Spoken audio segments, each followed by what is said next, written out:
Blaine.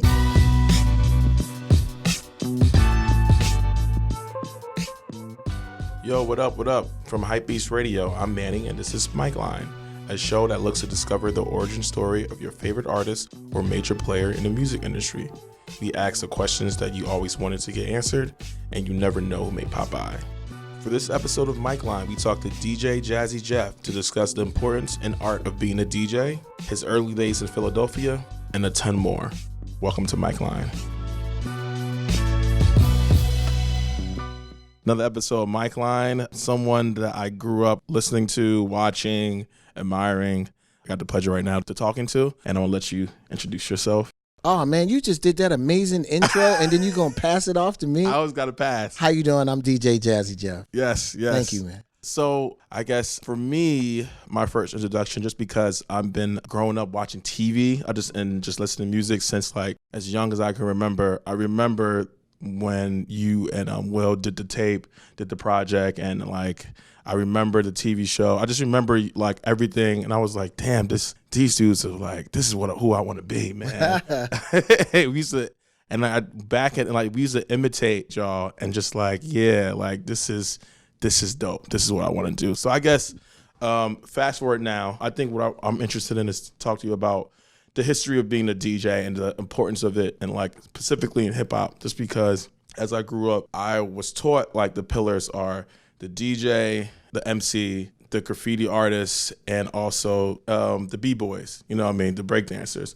And so I always thought the DJ was a really cool position because you kind of control what the vibe that's going on. Mm-hmm. So I guess my question is, tell me about the importance of the DJ and like how that evolved and how it's even still to today, it's a crucial spot in hip hop. You don't necessarily want to take light away from any of those others. But you're not dancing, you're not rapping, and 9 times out of 10, you're not doing graffiti if you're not listening to music. Mm-hmm. So the musical aspect of that has always been at the core. You know, it's people don't understand how much of a tone music sets. You know, try watching your favorite movie with the music off, and you don't get the exact same emotion. You might not even cry over the sad scenes if it wasn't for the composer composing music to evoke those emotions out of you. Mm-hmm. So music has always kind of been, the foundation for all of that. And that's not changing. Mm-hmm. That's not changing. I can't see that changing. The industry has changed so much. But we will never live in a world without music. Yeah. I guess take me back to what got you into interest in being a DJ, and like just the learning curve you had to like get it, like, and then you can officially say when you felt like I'm the baddest out. I still don't think that. But you know what? I think growing up in the house, I was the youngest of 6. And everybody had their own taste in music. My dad listened to jazz records. My older brothers were into new age jazz and funk, and my sisters were into R&B. So I was a sponge and soaked up all of that. And by the time I got a chance to kind of pick my own music, I was listening to funk and soul and rock and everything. And then hip hop kind of came along, and then I just took to that. But it was, everything that you gravitated from, your family or was playing in the house. But I think I went to a block party one time, and the DJ had these massive speakers, mm-hmm. and it was hundreds of people, and I just kept looking at the speakers and looking at the people, because whatever he played, everybody went crazy and just danced. And I was just like, wow, like that guy's like the Pied Piper. Like whatever he plays or whatever he does, he makes people do, and follow his lead. And I was like, I want to do that. Like it was something about that, watching how happy he made people, with just the music he played. And I was like, I want to do that. Like that's, I think that's pretty cool, because that has no race, that has no age. Mm-hmm. I don't know anybody on earth who doesn't like some sort of music. Mm-hmm. What's the feeling like when you see and play the right record? Oh man, there's nothing like it. There's absolutely nothing like it. And I'm so deep that, I'll craft sets depending on if I'm doing a festival and there's 50,000 people there. Mm-hmm. There's no greater feeling in knowing I know the next 5 records that I'm playing, and I'm setting you up. Like, I'm taking you down this road, and I'm going to make a dramatic turn that you are going to lose your mind. But I know that 5 records before I do it. So I got this smile on my face because you see people engaging, and you realize, like, I'm just sucking you in. I'm sucking you in. I'm sucking you in. And I'm going to play something, because what I feel, your favorite musical moment isn't the song that the person played that you hear all of the time.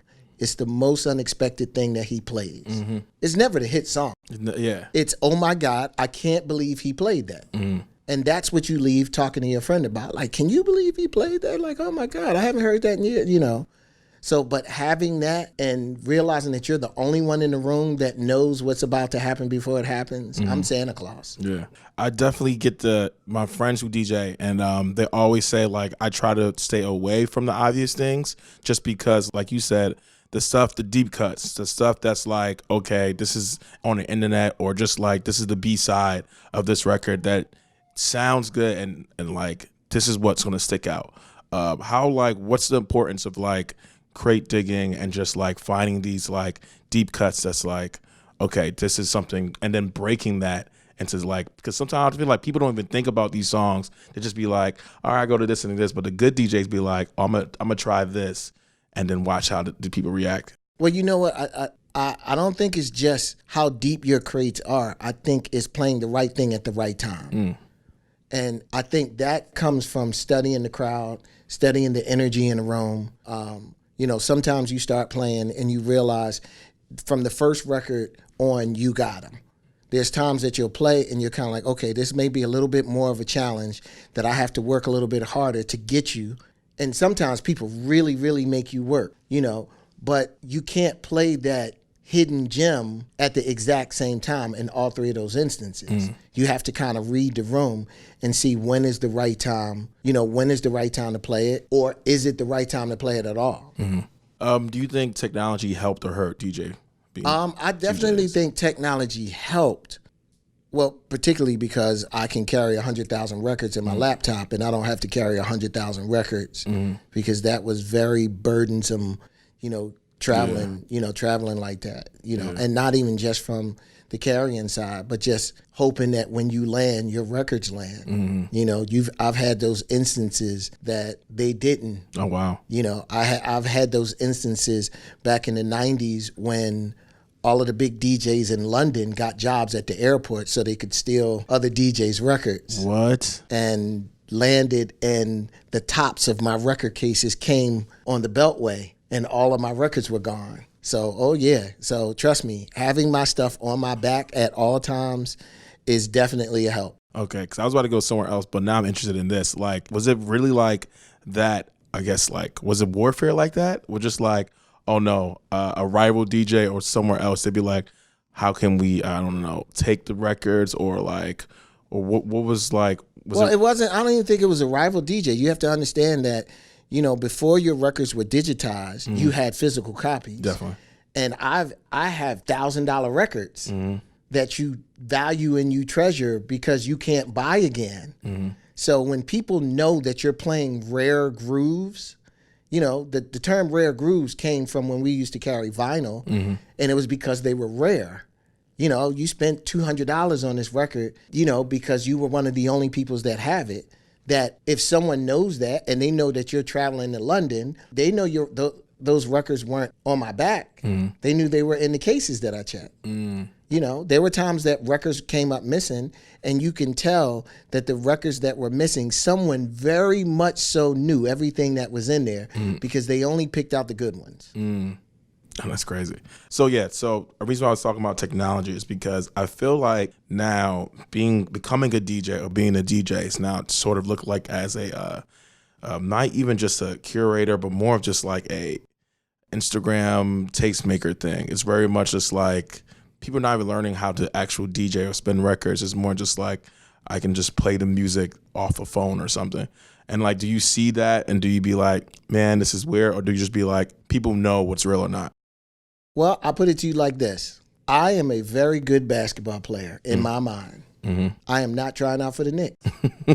Like, it's as simple as that. I'm never going to stop anybody from, you can't stop anybody from playing basketball if that's what they enjoy doing. But there's a very distinct difference between the pros and the not pros.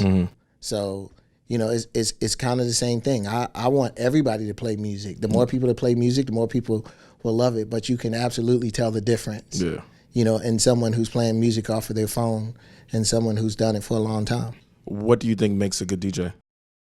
It's a bunch of stuff. It's your play selection.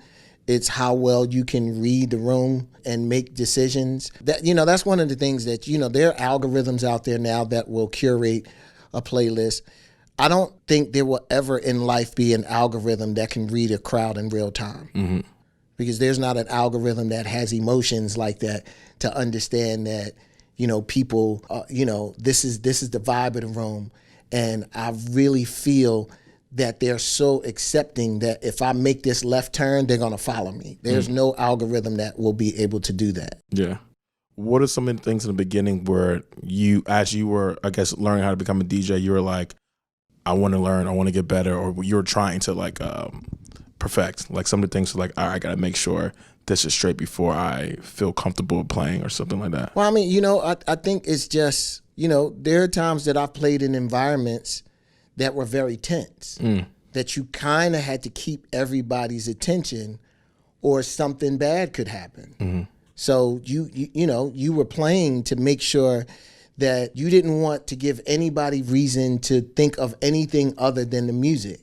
And I think just realizing, I have to keep this going. And I had to keep that going with the records that I chose and put in my case. I didn't have a computer that I could pretty much go anywhere, and, whether that is playing records longer, playing records more than once, you realize that my job is to take people on somewhat of a journey.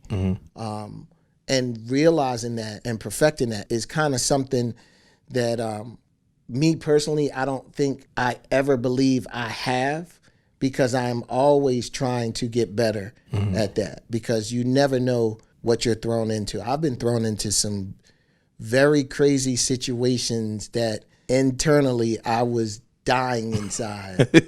And you just had to push through it. Anything pops in mind, like you were like, man, I can't believe that actually happened? The Soca Prince of Toronto, who is very popular, asked me to do a play at his birthday party. And I said, I do not play soca. And he said, I don't want you to play soca. I want you to play what you play. We're giving people different flavors that night. And I told him no. I said, nope, can't do it. And he asked me again, nope, can't do it. Maybe the fifth time I said, okay, I'll do it. And 1 hour before we were playing, he looked at me and he said, feel free to drop any soca records that you have.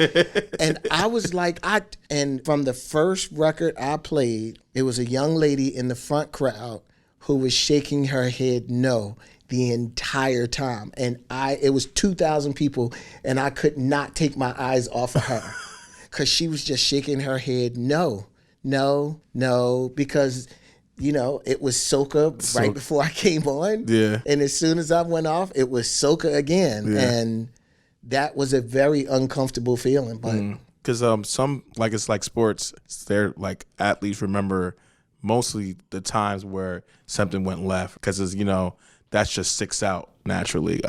Was there some that stuck out to you like that in those times, and do they make you want to, like, all right, how can I improve, or how can I do things differently, or stuff like that that motivate you? Oh, they always motivate you. Really, one of those situations of the soca genre wasn't my lane. 100%. And I didn't have any intention on it becoming my lane. Yeah. And in a situation like that, it was just, okay, I have to make better choices. Did you go up to him and be like, dude, I told you? No, because, I blame that on myself. Yeah. Like, I should have trusted my instinct. Yeah. For anyone looking to become a DJ, what would be some of the things you would say, all right, if you really want to do this, you need to do X, Y, and Z? Have a love for music. And go out and listen to other DJs. And not only pay attention to what they're playing, but pay attention to the movement of the people. There are times that people have very, very good times without dancing, that they're just socializing and the music is the background. And understanding that that's cool too. Like everything doesn't have to be a state of euphoria and people are screaming and pulling their hair out. That's one aspect. And even with that level of euphoria, people can't maintain that for a long period of time. You know, that's another lesson that, you know, you play everybody's favorite song. You pretty much can play everybody's favorite song for 45 minutes before everybody taps out and their feet is hurting and they're sweating. So you have to kind of do it in waves. You know, I have music that I send people to the bar and send people to the bathroom. You know, because you want to bring them back. They're never going to leave. You know, but there are times that when you look like, okay, they've been going really hard. I need them to take a break, and so I can bring them back. What's a DJ set that you saw that was memorable by someone else that you're like, holy crap, thank God I was here to watch this? You know what? I saw Louis Vega play at Summer Stage in Central Park, and that was one of the most memorable sets, you know, especially because it was the time and, you know, the sun was going down. He was playing Afro house and people were just lost in the zone, and that was just something that I never forgot. I'm always curious of like listening to stories about venues that used to be here but no longer, i.e. Tunnel. I remember everyone telling me like, man, Tunnel was like the spot. Was there a place that you DJ'd that's no longer here that you're like, this is one of the best places? Like Fluid in Philly. Fluid in Philly. It wasn't a big spot, but it had an amazing sound system and people came and really let loose there. Like I was sad to see that go. Yeah. What was it like DJing in Philly? Because I feel like Philly is such a rich city and it's just like so much culture, so much history, but it just never gets talked as much about in music as in the same level as like in New York or LA or whatever. But Philly history is like very much important in hip hop. What was it like DJing and coming out of there? Rough. It was, you know, because I've always felt like the Philly crowd was very hard. Like you had to be authentic. Like they could read through it in 2 seconds. So it kind of really, you know, sharpened you, that you knew that you had to kind of do your best. I've seen people come and kind of take their foot off the gas, and Philly was a place that would definitely let them know. So I think that kind of got me prepared to go wherever. On my way here, I was reading about the new technology that was being built that you can grill and DJ at the same time. Can you just describe that? Because as I was reading it, I was imagining it, and I was like, this sounds incredible.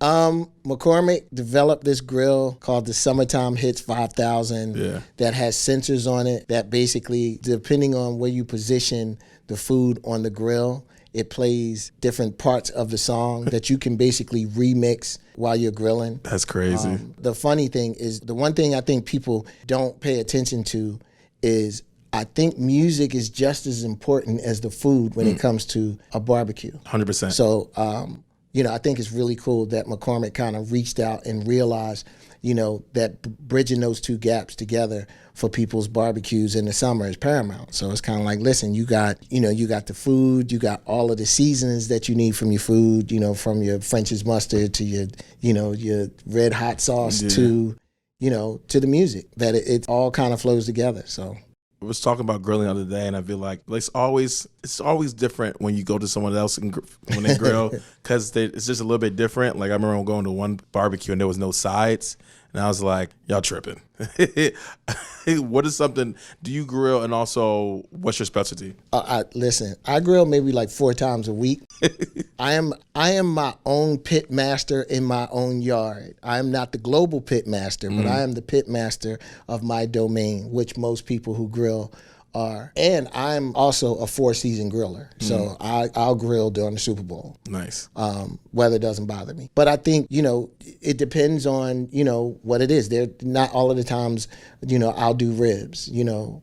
Not all the times I'll do chicken. There's sometimes that if my kids just want burgers and hot dogs, I'm going to make a burger recipe and make some hot dogs. You know, if I have a bunch of friends, then I may do the meats and the sides and everything else. But trust me, I'm one of those people that you could have easily came to my house and it would have just been meat. And I would have said, grab a bag of potato chips. Grab some bread. You know. All right, last question is most essential records And if you were DJing, what would be like the 5 records you're like? You can't do that. I to know me. it's difficult. You cannot do that to me. That's like somebody saying, Jeff, which one of your kids are your favorite? You can't. You can't. Listen. I have been asked that question for 30 years, and I've never answered it. Yeah, I respect that. Because my brain draws a blank. Yeah. Because it all depends. You know, that's like, you know, like, what's your favorite food? I don't have a favorite food. True. You know. True. I'm going home tomorrow, and I'm gonna eat some crabs, and then I'm going to LA, and I'm going to go to Roscoe's, and then I'm going to Atlanta, and I'm going to get, you know, some barbecue. Like, it all depends. So it's the same thing with music. Awesome. So thank you. Appreciate this. I appreciate it. Awesome.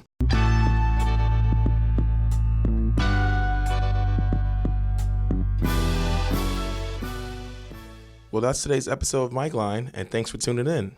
You can listen to more episodes of Mike Line and everything HYPEBEAST Radio at hypebeast.com/radio. Subscribe to Mike Line on Spotify, Apple Podcasts, Anchor, or wherever you get your podcasts. Feel free to reach out to me on Twitter at ECM_LP and follow HYPEBEAST Music for more original content. Let us know who you like to have on the show, and thank you for listening to Mike Line.